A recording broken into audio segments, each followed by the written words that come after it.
don't even know what I'm going to say when I turn the camera on. You just like jump in. Well, you start singing some Weezer. I never ever tell him what I'm going to do as soon as I turn on the camera, and whatever it is, he just always jumps in full force. Today's island day. We're finally ready to start getting this kitchen looking the way we want it to. I don't know if our wallet's ready or not. Oh. Premise of this island.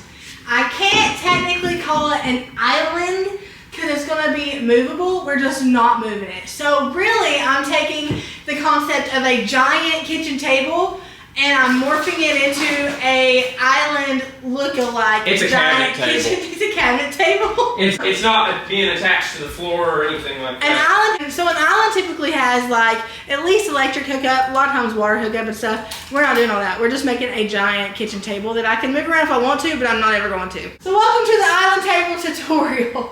But for the sake of this video, we're just going to call it an island from here on out, but just know it's really just a giant kitchen table. So for this island, I had a big box store. I'm not going to name names, but I had a big box store quote me over $5,000 and some even under $10,000 for the kind of countertop that I wanted. Ain't nobody got time for that. I ain't paying all that, so I'm just gonna make my own. We've got two pieces. We're gonna butt these two pieces together.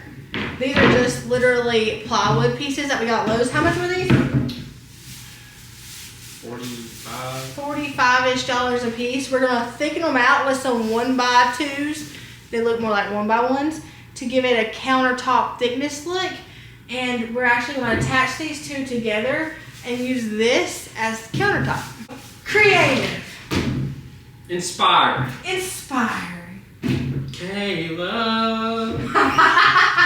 Step one, we're gonna position this to where it's going to stay before we start building everything onto it, because then it's gonna get heavier. I've got two vents here, okay? Right.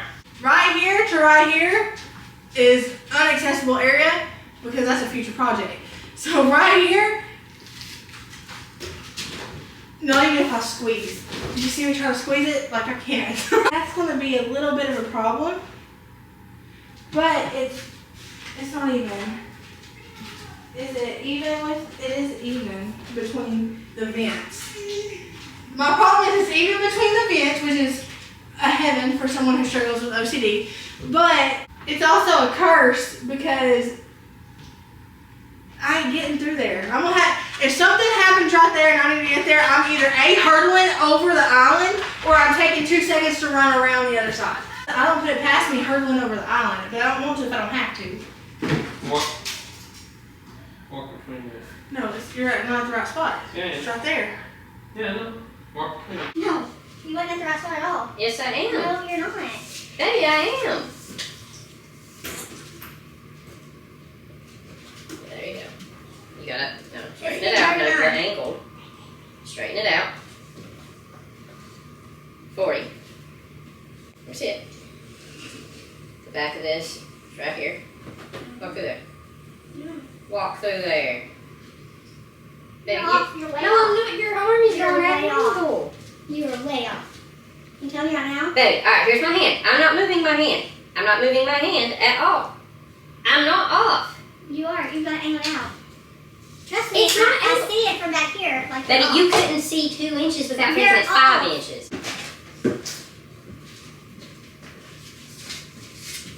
Hold this straight. Right here, that's Don't right. angle it. Right there. I've got it flat. Don't move it. No, you're angling. Baby! It's flat. It's not. It is. Leave it alone. It needs to be. No, listen, you're not listening. It's not flat. Now it's flat. Baby, you're coming at an angle. It's flat. It is flat. Yeah, but you are angling it now. There's no room. It's literally, you're going to have this amount of room right here.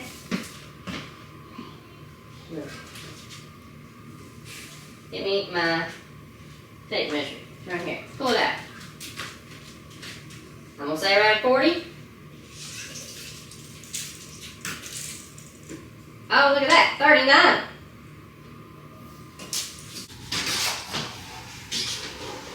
Alright, so it's good Do here. you ever get tired of arguing measurements? Because you're wrong 90, no. You're wrong 100% of the time when it comes to measurements. Last I let you remember at your mom's house, oh, 8 foot. And he said, that's 8 foot. And then you're like, no, it's not. Look over the Lacquer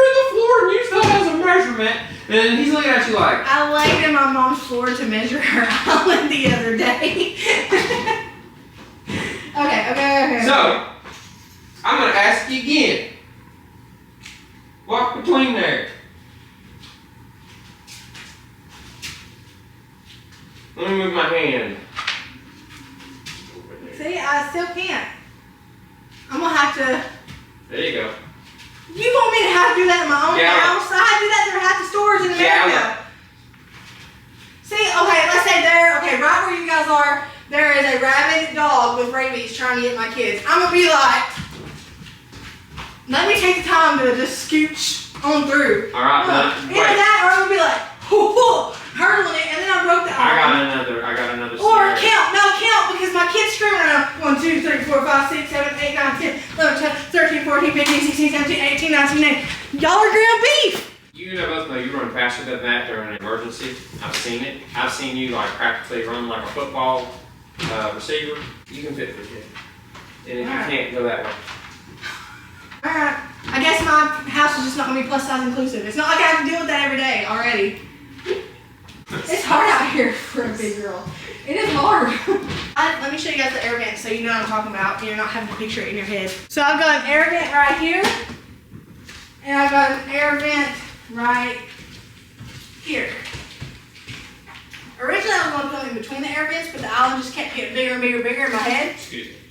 So I'm going to put it like this now. They're not even against the air vents at all. Yeah, I gotta figure out. It's 2.5. This is all the way at 3.5. Reason I also. Okay, so what we're doing here, we're going to do the backing casing of this island because I'm making this look thicker than it actually is. I'm going to do the backing casings of this, and then last after that, we're going to do the top countertop. The backing is going to come out to like right here. See, that's going to be no issue. Told ya.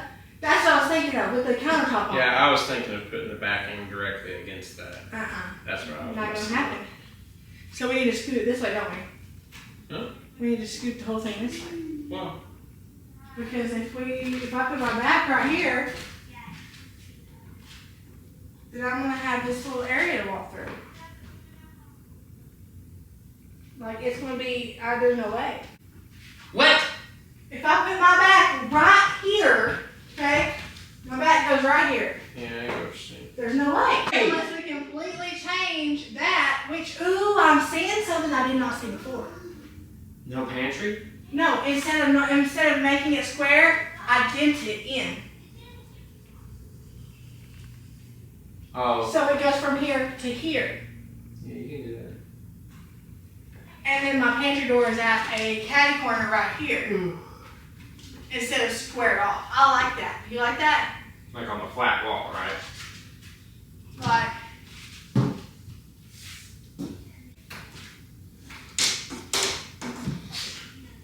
Like that. Like that. And your door's gonna be right here. Yes. That's good, right? Yeah, that's the workable wall. Because we have our light up there, because that's actually going to be a pantry light. So it's a whole different thing. Then I could have that out to here. Yeah, that'd work. That'd work good. So I have an angled pantry. I like the way that angled pantries look anyway. Because you're not only gonna have this angled wall now, but it's going downhill. Oh, it'll be fine.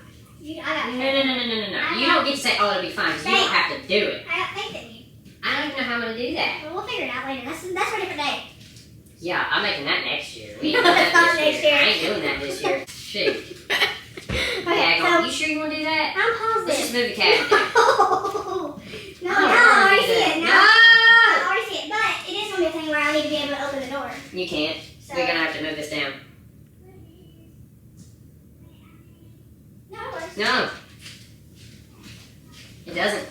Let's get to fancying up this island. So I had two options I could choose from when it comes to doing the kind of countertop I wanted. It was A, buying a laminate one and just painting over top of it, or it was B, building our own. And I have a Shane, so I chose building our own. I know plywood sounds a little scary for an island countertop, but this plywood is a little bit thicker. I got this at Lowe's, and we had to butt two pieces up together in order for me to get the 10-foot long island that I was so hoping for. Shane made it happen. It ended up looking flawless. You can't even tell it's two pieces but together. And while Shane is usually the mastermind, I was the mastermind for once, and I was able to make that happen with joint compound. So right now we're just nailing down the plywood to the cabinet bases. I got 2 sink bases from Lowe's just because the sink bases were more affordable at my Lowe's. It was the most affordable option for bottom cabinets at my Lowe's at the time. That's what they had in stock. So I just got 2 sink base ones. I didn't need that middle drawer anyway, so I just have 2 drawers on each of the cabinets, and then I have 1, 2, 3, 4, 5, 6, 7, 8 doors maybe.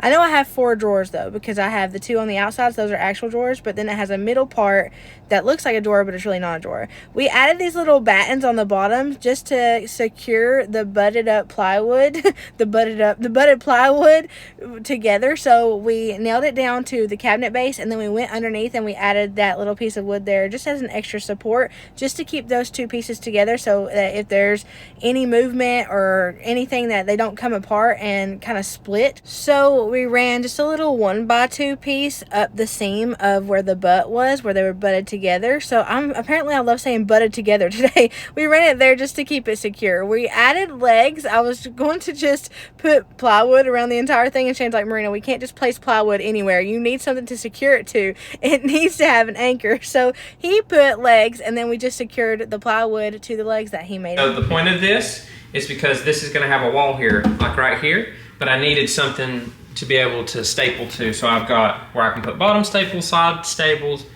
or not staples, nails, and top. I'm used to saying staples because of I used to sheetrock all the time. Use staples. But then we're going to do the same thing over here. We're going to build this over here, and then we're going to have a middle bar and a middle bar, and that's because the wall isn't going to be this. The wall's going to be here. And like we said, this thing is not connected to the floor. It's movable. It is a table island at the end of the day. A table island cabinet thing. But dumb but me should have connected this bar to this before I attached this, but I didn't think of it. And so I had no way of attaching it without accidentally like shooting a nail into my hardwood, and I don't want to do that. I got some L brackets here, one right here and one right here to help hold that in place. I've got a connection bar for my wall. Take 38. You want to take 38? So I wanted the middle part of the bar to kind of go in, and there'd be like a dent kind of in the base of the bar, and I wanted that because I wanted to be able to put the stools underneath there to keep them out of the way, because the problem at the single wide was we had stools everywhere. So I wanted a little cove-like area to put the stools in. The step in right here is going to be where I'm going to store the stools. Even though we're heavily focusing on the countertop in this video, we still had to put the base, we had to wrap the base in this plywood so that we could accurately make sure that the countertop was even and it was secured to the cabinets and the base of the cabinets, and so that we could put the trimming around the plywood countertop, because plywood is really thin. We got the thicker kind, but in general plywood, whatever size, it's really thin. So I put a 1x2 around the edges to make it look thicker than it actually is and give it more of a countertop look. In order to do that, we had to have at least all of the plywood wrapped around the entire perimeter of the island, and then later on we'll go in and we'll do some trimmage and really cool things. I'm planning some really cool things for the island and just decorating the island and sprucing it up a little bit, but for right now we're just wrapping it to make sure that we have the base as we want it so we can move on to the countertop.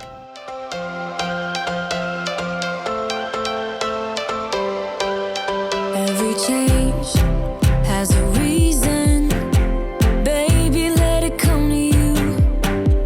Every soul, every season lives outside of status quo. If we stop believing we're meant to be, expanding our abilities. If the passion's gone, we are doing it wrong. Baby, you and I should start living now.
So these countertops are going to be interesting. I've got to get really creative with it, but I'm really excited because I haven't really done anything like this since the single wide. And I loved doing stuff like this in the single wide. Sometimes it went good, sometimes it went bad, but I'm going to pray before I do it, and God sees me through every single time. Literally, I tell everybody all the time, like, the stuff you see me do in my house is not me. I don't have a creative bone in my body. It's really God. People would be like, why would you ask God to help you with something so materialistic as that? It's not the fact that it's like life-altering or life-changing and He's helping me with it. That's not it at all. But God cares about what I care about, just like He cares about what you care about. And He knows I care about this countertop. So I literally pray throughout an entire project, like, God, just let it work out. Let it work out. I don't know what I'm doing half the time. I don't have a creative bone in my body. But with your help, you said I can do all things. And all things includes this countertop. That's how I literally, whenever I was first learning how to listen to the voice of God and stuff, I would literally ask, like, what should I wear today? And just literally talk to Him like that. And that's how I began to get such a close relationship with Him. I talked to Him about everything, not just the heaven or hell stuff, like everything. So I'm a little bit nervous, and I haven't done nothing like this since single wide. But me and God got this. Call me a nutcase all you want, but I mean, it's me and God got this. He always has this with me, always. Let me show you what I've got, and let me kind of tell you what I'm gonna do. Anybody ever seen the, was it caribou? I want to call it caribou, like the deer. Caribou marble. That's the marble I want so bad in here. Not the like super white and gray marble, but the marble that has a lot of dimension, and it has the grays, it has the cools and the warm tones together. It's very like deep and defined. It's got a lot of shading in it. It's not really, really busy, but it's busier than this sleek white and gray kind of marble. That's the kind of marble I want. That's the kind of marble that costs a fortune. A lot of it is like imported from Europe. Italy, that's where it is. I was looking it up. A bunch of the stuff that I like is imported from Italy. There ain't no way. On a double wide budget, there ain't no way. So we're gonna make our own, and it's gonna look just as good. I've got things to create the kind of lining I need. So we're gonna call it caribou. The caribou marble, because that's just, it rolls off my tongue. The caribou marble, it has very defined pieces, but it has smudged out pieces. So I got a detail brush right here for divine. I've got detail brushes for defined lines, and then I also have different size angle brushes to smudge out those lines. I've got this to do some smudging and some shading too, and then I've got turkey feathers here to do like kind of unexpected lines. So with detail lines, it's a lot of me leading the paint, right? With this, it's going to be a lot of the turkey feather leading the paint. It's going to give it a more authentic sort of feel. We're hoping anyway. I got some lacquer because I'm actually going to lacquer in between different coats of paint just to make it easier so I'm not smudging paint around. I'll explain more of that as I go. And then the Waverly chalk paint, I've got all sorts of different colors. I've got a big one of the ivory. I've got a big one, or a medium-sized one of the elephant gray. I got a medium-sized one of sandstone and mineral. And then I got smaller ones of the steel, truffle, and hazelnut. I'm going to be mixing and matching. The only thing about these is they are chalk paint. They're acrylics, but it says chalk on it. So I don't know if it's actually acrylics or if it's actually chalk. So I've got to treat it like it's chalk paint, and I've got to wait for it to, like, chalk paint sort of emanates, like, I don't know if that's a word or not. It releases gases or whatever, and it can affect epoxy. I've done a lot of research on it, and it can affect epoxy different ways. It can cause a little bit of issues when you're going to apply the epoxy and cure the epoxy. So I'm going to wait a little bit after I do the acrylic and chalk paint portion of the countertop and give it some time to just sit and chill, and then I'm going to go in with the epoxy, kind of just give it a little bit of a breather. Got a spray bottle here because a lot of the painting I'm going to be doing, it involves water to move the paint around and smudge it. Got these 2 buckets for the epoxy because you got to mix it when you pour it. Got some vinyl gloves because I don't want to be touching epoxy without gloves. Got some sanding blocks. Once you get so many coats of paint on something, you start to get a texture, and I don't want that whenever I go to put epoxy on, so I'm going to sand in between coats of paint. And then I got a tack cloth to get rid of all of the dust and stuff from the sanding and lint and stuff. And then I got this for the initial coat, so I've got to do some joint compound on the counter, and then I got to do some white paint, and this is for the white paint. And then for the rest of the colors here, I got some apple barrel, and then I got some folk art. So in the folk art, I've got bark brown, I've got medium gray, and in apple barrel I've got dark granite, toasted marshmallow, milk chocolate, timeless gray, black, granite gray, warm buff, and classic caramel.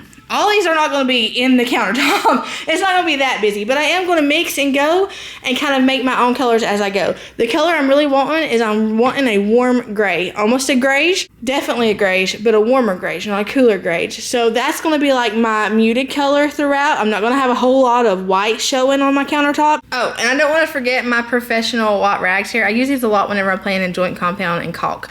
The things you don't see are the 2-step epoxies. You guys will see that here in a little bit.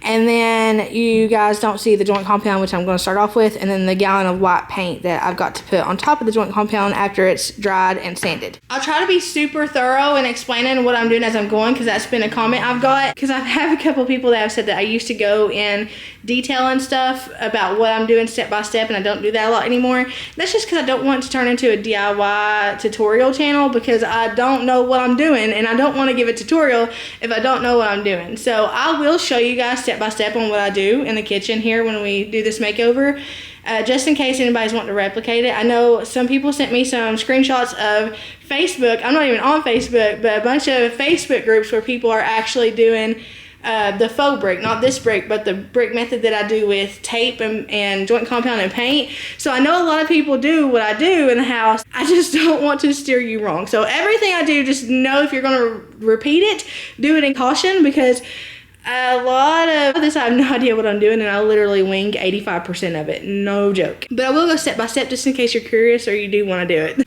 I got my joint compound. What I'm going to do is I'm going to go over every nail hole and everything. You could do this with wood filler if you were going to stain it, but I'm not staining it. I'm painting over it, and I want a stony look to it, like sort of a stony approach to it, because marble is like a marble rock.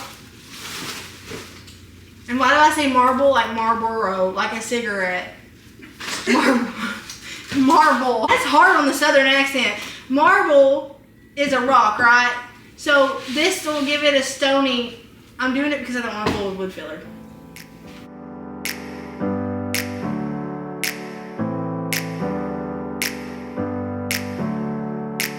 Never up, never down, never. Like a theme in a song, clever. Feeling high, feeling low at the same time. Feels so right, then I'm wrong, hoping I'll be fine. But I get up, I always do. I never think, I always do. Never thought I wouldn't jump, oh what a fool.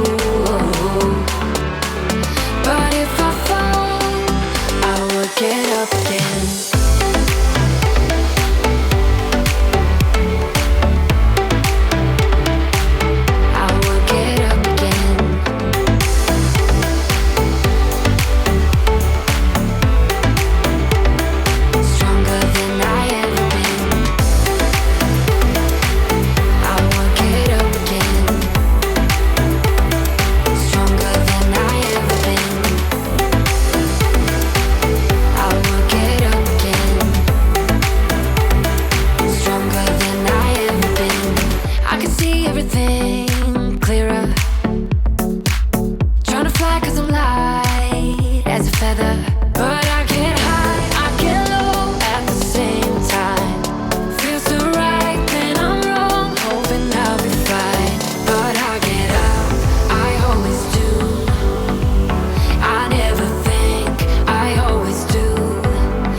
I'm done with the joint compound and it's dried, I'm going to go in and sand it with a sanding block, and then once it's sanded, I'm going to go in with a tack cloth and a wash rag and get all of the extra stuff up. All of the little gritty pieces of joint compound, I've sanded off all of that. I'm going to use this sanding block to sand the joint compound down and the tack cloth to get all the sanded stuff off the surface, so I have a clean and debris-free surface to work on.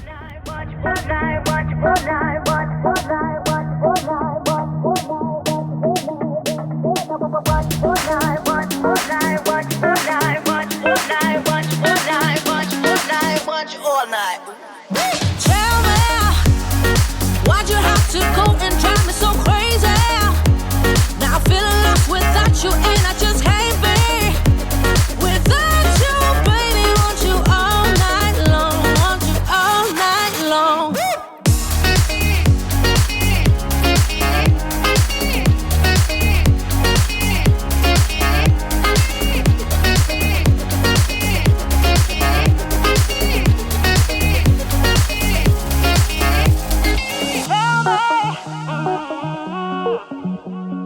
Baby, now I'm feeling lost without you, and I just can't be without you, baby. Want you all night long, want you all night long. Give me all your love, baby. Give me all your love, baby. Give me all your love, all your love, all your love. Give me all your love, baby. Give me all your love, baby. Give me all your love, all your love, all your love.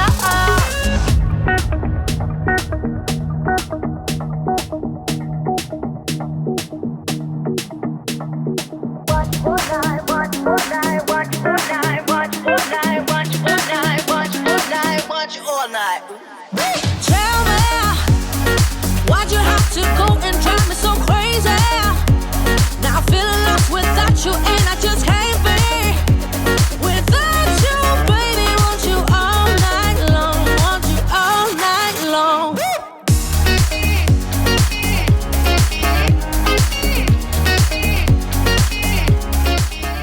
Y'all see the sweat like dripping into my eyes? First coat down, about 4 more to go. This is after the first coat. It definitely, you see all the splotches?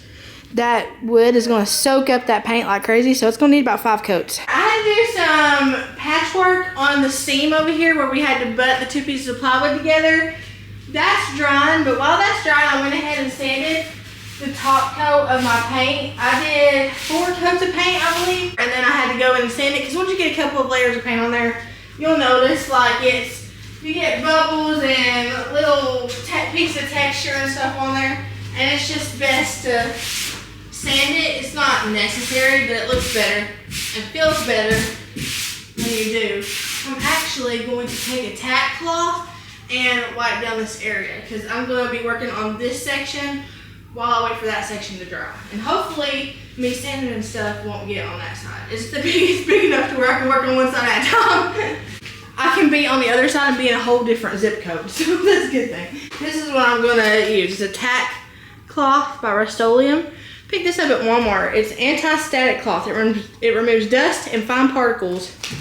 The texture of these is really weird. Like it has a texture, but it picks up, sort of sticky kind of, and it picks up all that lint and debris. And it doesn't leave anything behind. It's lint free, so I'm gonna run it across the side that I'm gonna be working on. And I'm gonna try to keep it on this side alone and like have a seam there in the middle that I don't go over.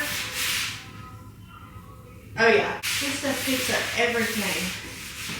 I need to do this real quick because I'm about to spray the lacquer.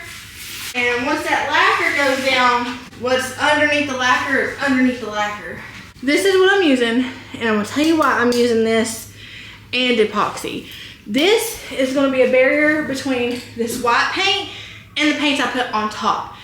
This is gonna protect the white paint because I'm gonna be doing a lot of smearing and smudging and spraying water and diluting, scrubbing, fading out, all sorts of things with stiff brushes, with sponges, all sorts of stuff. If I'm not careful and if I don't put a barrier between it, that's gonna move this paint around because it has not been curing for long. And even if it was cured, I'm not so sure that it would do okay with me spraying water on it. It's kind of like, it would definitely smudge out in areas, and it would definitely remove paint in a lot of areas. And I don't want any of this to be removed. This top coat is my blank canvas. So I'm gonna go in and spray it down with this crystal clear lacquer on all the areas that I'm done painting, I'm done sanding, and I'm done with the tack cloth. We're gonna spray this stuff. I don't know. See, I've never used this before. Okay, we're just gonna start and do a sweeping motion like this. And don't let it get in your lungs, because I don't know if it would make the inside of your lungs shiny or what.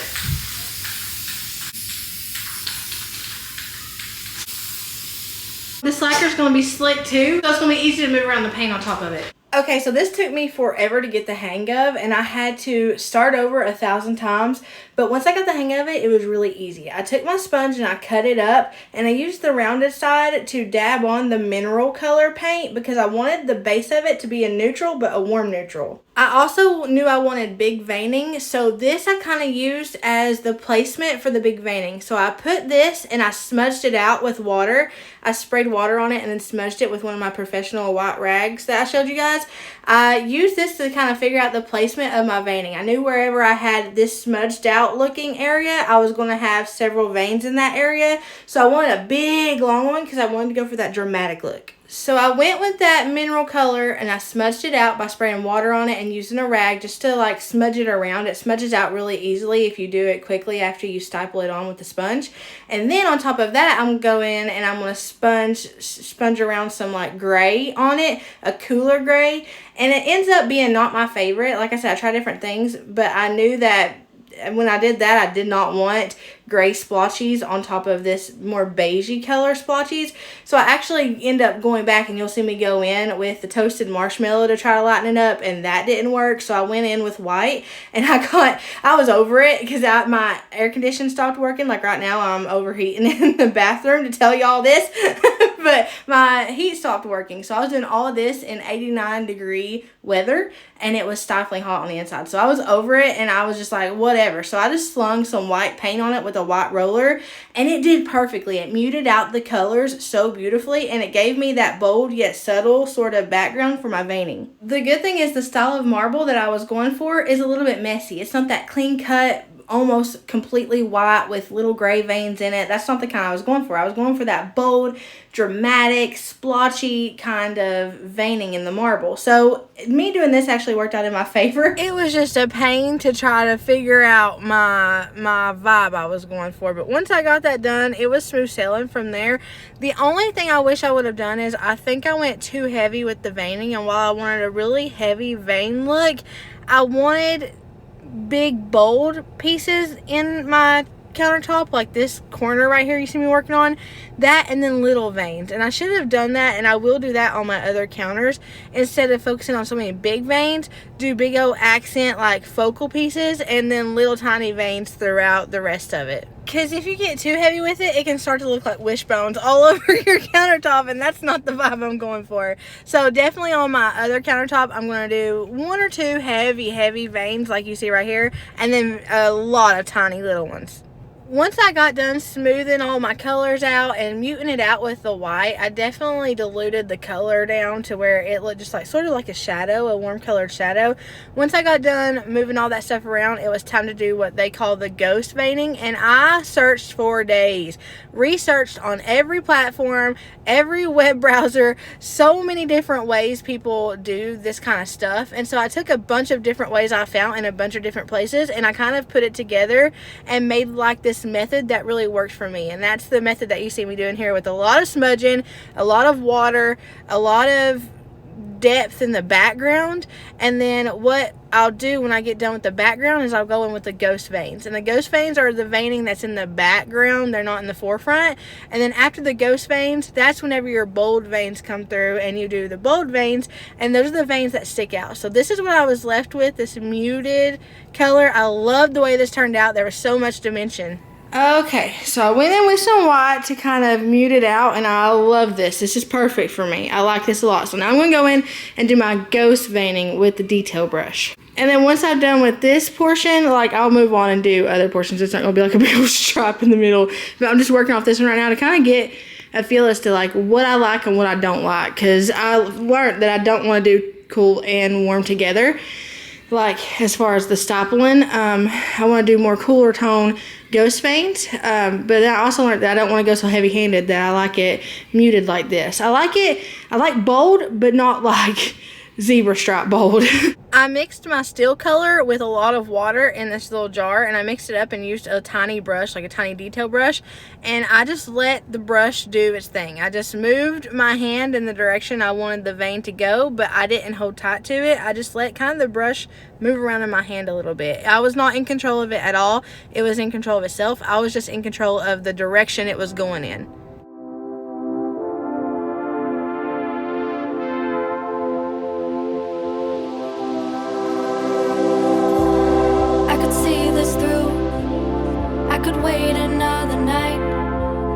One more night.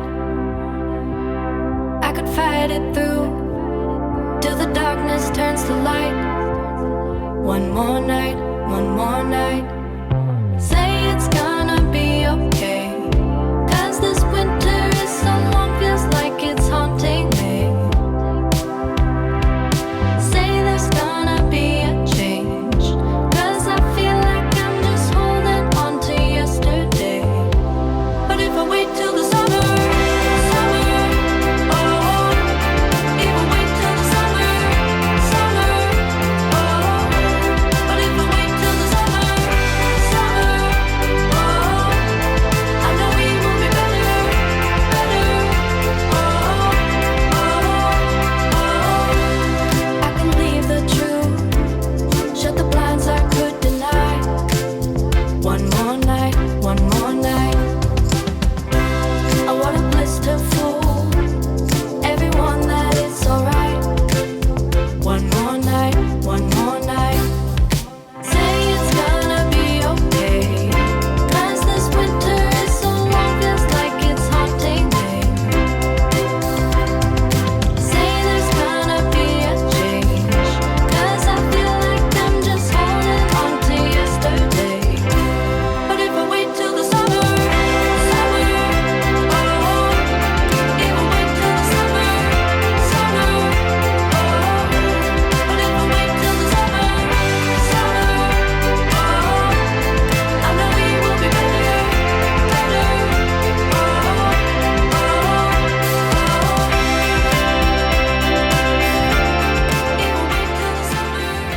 I'm letting the turkey feather lead me the same way as I did the little brush. It's leading my hand, and I'm just taking it in the direction I want the veins.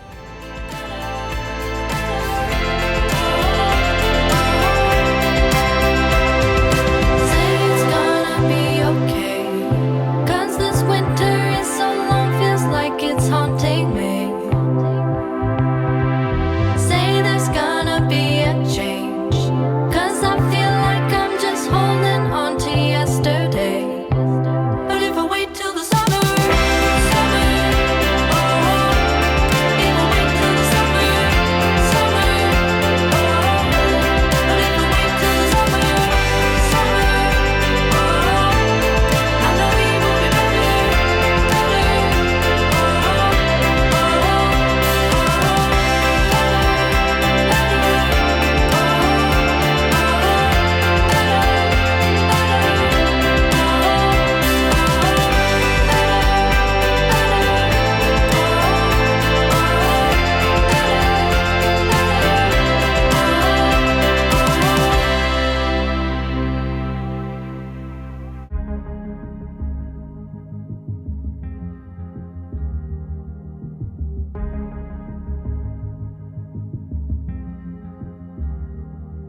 This California weather, it's like 90 degrees. It's making me hot, and he has the same effect on me.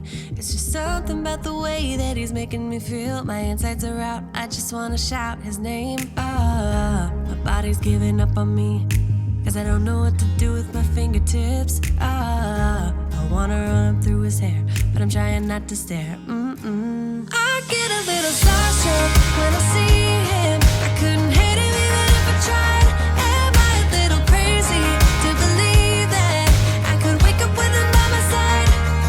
I know I could get his attention if I worked it all out. Yeah, I want him and I need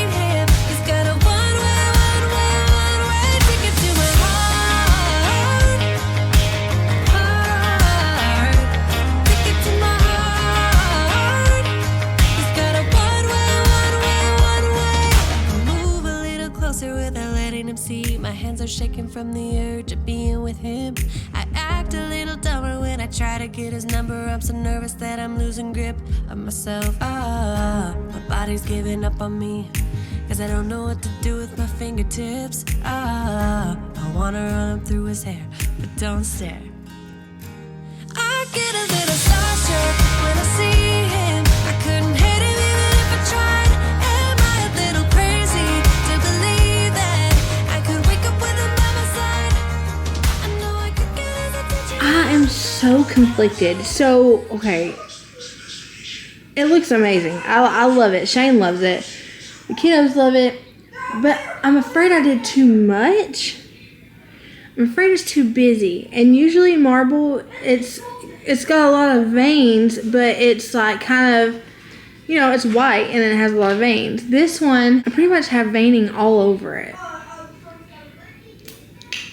And I did want a heavy vein look, but I don't know if I want this heavy of a vein look. Let me show you what I mean. So the veining turned out absolutely breathtaking. I could not believe I actually did this with a little bit of watercolor and acrylics. It looks almost identical to what I wanted. I'm using this Promise epoxy, and I can't speak on any other epoxy because I've never tried it before, but this one was really easy to work with. It comes with an A and a B. The B is the hardener, so the A is the more jelly-like, and then the B is a lot more runnier. I actually found out later after doing this batch that from a pro that you're supposed to put the runnier, so B in first and then A, so I eventually moved to doing that with the rest of the batches. This is the only one that I didn't do that on, but it ended up fine. It's just a lot easier to mix if you put the runnier in first because, you know, science. But I put half of the A in and then half of the B in, so however much I put of A, I put the same amount of B. I mixed it up really, really, really good. I mean, sides and everything. I broke off a paint stick to stir. Okay, so my seal coat is done. So with epoxy, you have to have a seal coat before you have a flood coat. Our air went out, so I'm like walking around like this. I used to, whenever I worked and I was doing my rounds, I would literally wear my butt rag on my head like this and literally go through butt rag? the rags that they would use to. Oh, I thought you meant like a rag that you could wipe your own butt. No, with. a rag that they would use to clean people. But I would do it like this. That's what I've resorted to right now. It looks like Handmaid's Tale, like bootleg Handmaid's Tale off Tubi. So with epoxy, you've got your seal coat and your flood coat. Your seal coat is the one that you nicely put over your paint job, whatever you did. That's the one that goes on first. And then your flood coat is the one you literally pour, and it drips over the sides, and it's supposed to be self-leveling, so it levels itself out, and it's supposed to look super glossy. I'm dealing with some bubbles and some uneven things with the seal coat. This is the first time I'm ever working with epoxy, so I don't know what I'm doing. I've sanded in a little few places, but I don't want to mess up my marble because my marble looks banging. I'm like, did I do this? It looks so good. So I don't want to mess it up. I don't want to mess my pattern up. So we're just going to try doing the flood coat over it. With the flood coat, we have to go in with a torch and butane and torch out the bubbles so that we pop the bubbles and there's no like resin bubbles in the epoxy. Because epoxy is like, you know, when people pour resin, there's bubbles all over the place. You can get that with your epoxy countertops if you don't torch them out. I'm probably going to have a lot of bubbles. But honestly, if I just make it out with the countertop, I'm going to be pretty happy with myself because this was hard. This is one of the hardest things I've ever done when it comes to making over our home. It was complicated and it was not easy. So we're going to tape all this island off so that we can do a flood coat. We're going to put painter's tape and plastic up everywhere. After our central air went out, I was not even thinking, so I didn't even show you guys the seal coat. I'll be sure to show you guys that whenever I go to do it on my other kitchen counters. I'll focus more on the epoxy in that video, but the seal coat is super easy. You just spread it all out, and it's not a thick coat. It doesn't flood over the sides. You just spread an even amount out, and then after it's dried for about 5 to 8 hours, I'll go in with a flood coat, and that's where I pour a crap ton all over it to the point where you can see Shane and I are moving around every which way. It's going over the sides. We want that to happen because that's the coat where it self-levels itself out, and you really don't have to worry about anything leveling because it does it itself. You just have to worry about the bubbles. So that's when we go in with the butane torch. It's just a torch I got at Walmart, and then you just like literally sweep over it about 1.5 inches away from the epoxy. You just go through and do a continual sweep, and then you you wait 3 minutes and then go through and do another sweep, then wait 3 minutes and go through and do the last sweep, and the bubbles magically pop whenever you do the torch. I have no idea. The science is so cool with this stuff. Like, I felt like I was doing a giant science experiment because I just kept learning stuff. But the torch part was probably Shane's most favorite part, and it was the easiest part, believe it or not, of all of this. Like, I thought the torch part would be harder, like the hardest part, but it really wasn't. The hardest part was just making sure that the drips that dripped over the side didn't like stay drips, like you wiped them so it became like a smooth coat, because that's what you want. You want a smooth glass top. That's what the epoxy's for. I will mention, I forgot to mention that whenever I did the painting on the counters, I took my granite look over the sides. So the sides all around the perimeter of the countertop, it looks like the granite is continuing, and that makes it look more authentic. I'll show you guys the torch tutorial with the other countertops too, because for some reason I totally lost the footage in this video. I was out of my mind because I was sweating. We're roasting. Like, legitimately roasting. We got so daggone close to the look at that. Look, I've hand painted that with a daggone acrylic paint. I love it. Thank y'all for hanging out with me. I hope y'all have a blessed morning, or not, whatever it is, wherever you're at. Know that I love you, but Jesus loves you so much more. I will see you guys in the next part. We're going to be working on the trimming of the cabinets and then the other countertops too. We're doing a bunch of stuff, so I will see you shortly.